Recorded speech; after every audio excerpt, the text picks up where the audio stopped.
welcoming Governor Nathan Deal.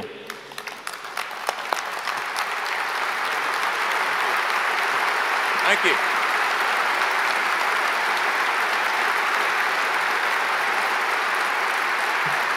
Thank you.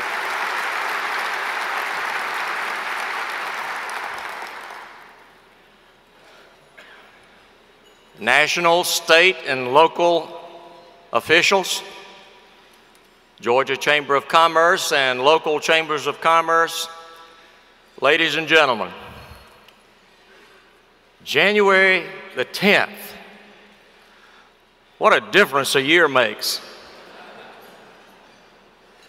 It's a pleasure to be here with you this morning with so many leaders from across our state.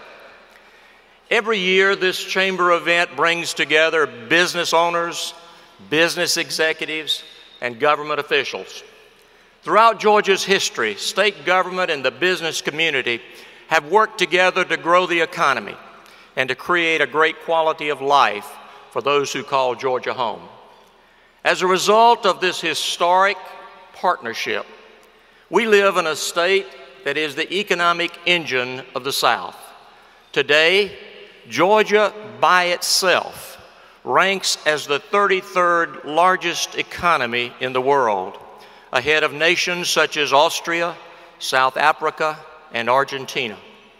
We've taken advantage of the strategic location on the southeastern corner of this nation to become a global hub for commerce with the largest port, the fourth largest port in the nation, the most utilized airport in the world, and 2 Class 1 rail lines. The state that we call home boasts world-class university and technical college systems that now combine to produce about 80,000 graduates every year. Georgia is one of only 5 states with 2 public universities ranked in the top 25 by the U.S. News and World Report.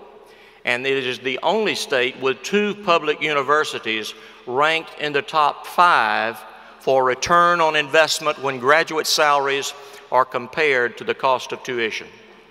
Georgia has a growing collection of corporate headquarters and a full 14 Fortune 500 companies now call Georgia home.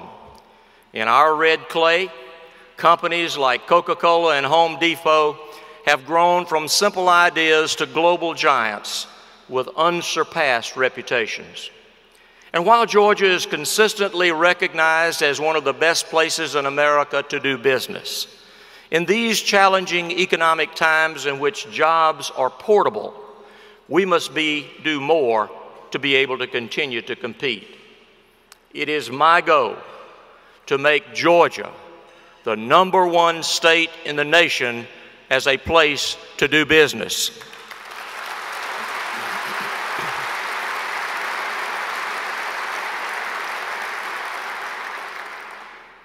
Georgia has risen to prominence in part by transforming itself into a hub.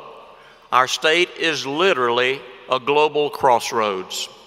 Infrastructure is a key building block for economic development, and I believe Georgia is now at a historical juncture when it comes to investment in this area. To begin, we must make new investment through the regional transportation referenda in July.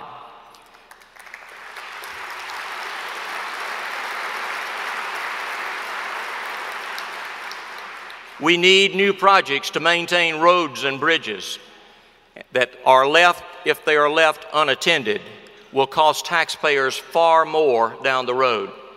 We need to reduce congestion in Metro Atlanta and remove the drag that it places on our economy every time a shipment across town is delayed and every time a business executive across the nation reads an article discussing how long our commuters spend in traffic. In rural areas of our state, we need targeted efforts to open up these local economies. The regional project lists are now complete, and I want to encourage all of you to take a look at those lists and be involved in this process. Through the regional transportation roundtables, Communities have had the opportunity to shape their investments that suits their area. The input and the feedback was robust, and I believe we have a number of projects around the state that are truly deserving of additional taxpayer dollars. This work is imperative to Georgia's medium and long-range economic development prospects. The slate of projects in your region provides value, and I want to ask you for your vote and for your help in getting the word out to your family and to your friends. A second infrastructure project of generational significance is the Savannah Harbor Expansion Project, or SHEP. It is not a stretch to say that deepening this waterway is a project of national importance.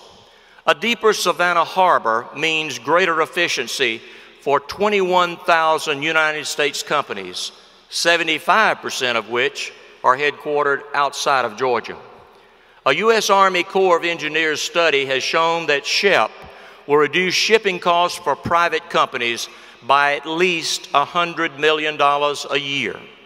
Neither Georgia nor this nation can afford to delay a project that provides customers with a tool that reduces their cost.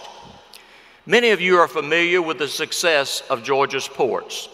We've experienced steady, impressive growth at Savannah, and it is now the second busiest port for containerized exports in the United States. In a challenging 2011, exports from Savannah grew at a full 12%. And with Americans increasingly concerned about our nation's trade imbalance and national debt, the Georgia Ports Authority leadership has built a business mix that is majority export. We have a long brag sheet, but I'm not focused on successes of the past. At this critical juncture, I'm focused on what we must do to position this economic development asset for the future. With the enlarged Panama Canal coming online in 2014, we need to be prepared for the bigger ships that are headed our way. We continue to reach key milestones in the permitting process, and just recently, when visiting the port, U.S. Secretary of Transportation Ray LaHood made it very favorable comments about the importance of this harbor deepening project. We are now in a much better position to make real progress on a project that will enable the fastest growing port in America to continue driving economic activity across Georgia. My budget for next year includes $46.7 million in bonds to continue deepening of the harbor. This builds on the more than $136 million already set aside for harbor deepening over the past 3 years. We're continuing to work toward a record of decision and a financial commitment from the federal government. And simultaneously, we are continuing work on logistics projects that will support the port, such as the Jimmy DeLoach Parkway. A completed harbor expansion means a more competitive Georgia, offering customers greater value, and I can assure you that we are doing everything in our power to see this project through to completion. Lastly, within infrastructure, we're working to ensure that every Georgia community has dependable water supplies. While we continue to await the Army Corps of Engineers' decision on diversions from Lake Lanier, we're moving forward with plans to enhance water supply and security around the state. We must act to ensure that Georgia is not handicapped down the road by a water shortage or even by continued uncertainty.